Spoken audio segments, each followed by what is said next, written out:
Assalamualaikum warahmatullahi wabarakatuh. Bertemu lagi dengan saya Puspita Hairunisa di mata kuliah Matematika Bisnis. Kali ini kita masuk ke sesi 7 ya, atau pertemuan 7. Kali ini kita akan membahas mengenai fungsi nonlinear linear penerapan dalam ekonomi. Kalau yang pertemuan sebelumnya kita membahas mengenai teori atau hal-hal yang terkait dengan nonlinear seperti lingkaran, elips, hiperbolik, hiperbola, parabola juga.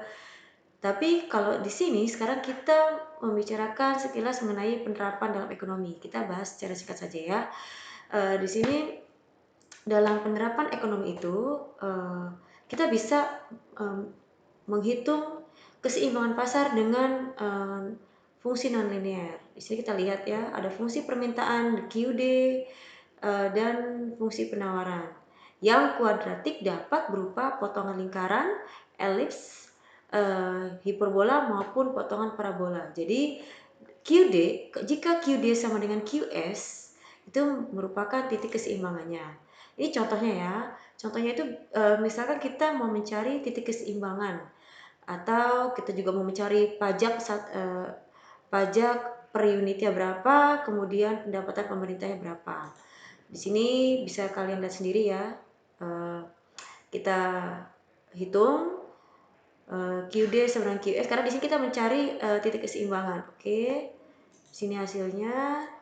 Jadi setelah kita hitung hasilnya seperti ini. Nah, kemudian kita juga bisa mencari dengan rumus ABC ya.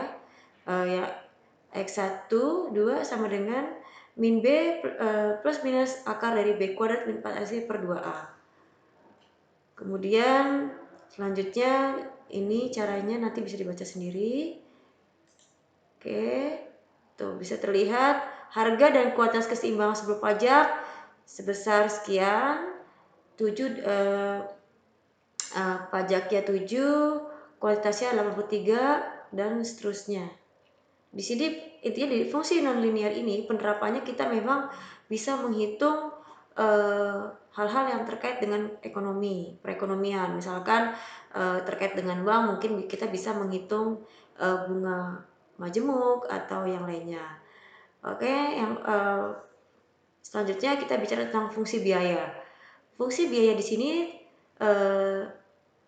item-itemnya itu terdiri dari biaya tetap, biaya variabel, rata-rata, dan marginal. Biaya tetap berarti itu bersifat tetap, variabel dia biasanya berbentuk parabolik atau kubik. Kalau biaya rata-rata adalah biaya yang dikeluarkan untuk menghasilkan tiap unit produksi. Dan biaya marginal, biaya tambahan yang dikeluarkan untuk menghasilkan satu unit tambahan produksi. Ini bagian-bagian dalam fungsi biaya yang bisa dipakai saat penerapan ekonomi dalam ekonomi itu. Di sini juga di fungsi biaya juga ada biaya tetap rata-rata, biaya variabel rata-rata, dan biaya total. Selanjutnya adalah fungsi biaya kuadrat parabolik. Di sini perhatikan bahwa fungsi biaya dan biaya variabel sama-sama berbentuk parabola. Hanya perbedaannya di antara keduanya terletak pada konstanta atau biaya tetap. Tapi secara grafik kurva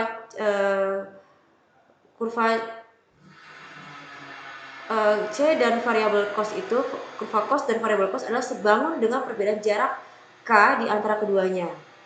Tapi kurva AVC akan asimtot terhadap kedua sumbu. Oke, ini contoh soalnya.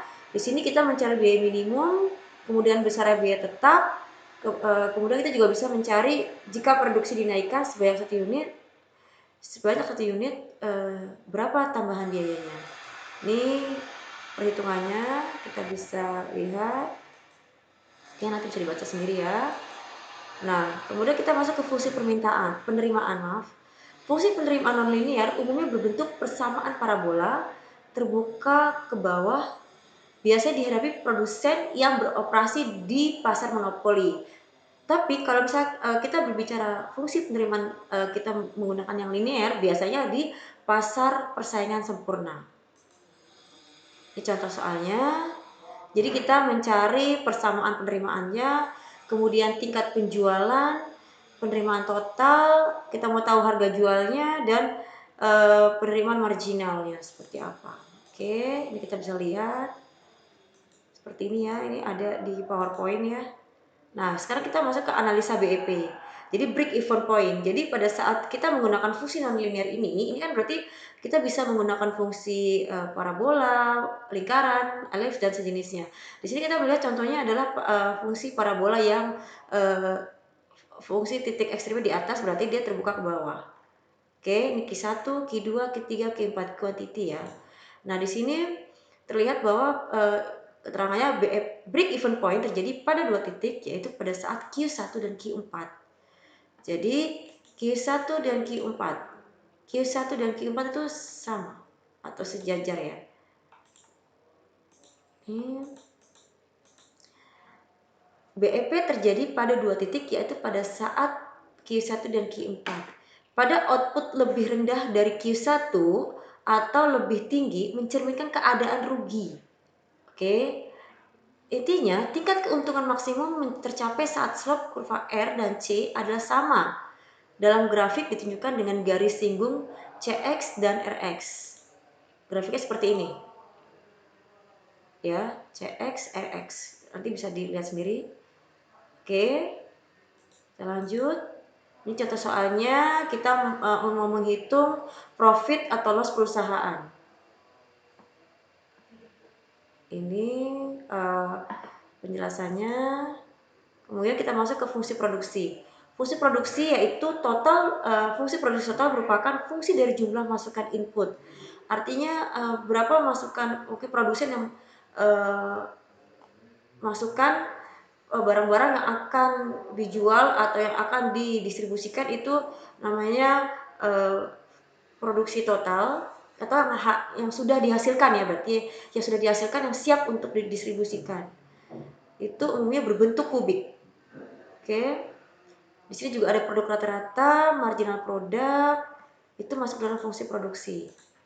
Oke, terima kasih banyak untuk perkuliahan kali ini. Nanti kalau memang ada yang mau ditanyakan silahkan ditanya di forum ya. Terima kasih. Assalamualaikum warahmatullahi wabarakatuh.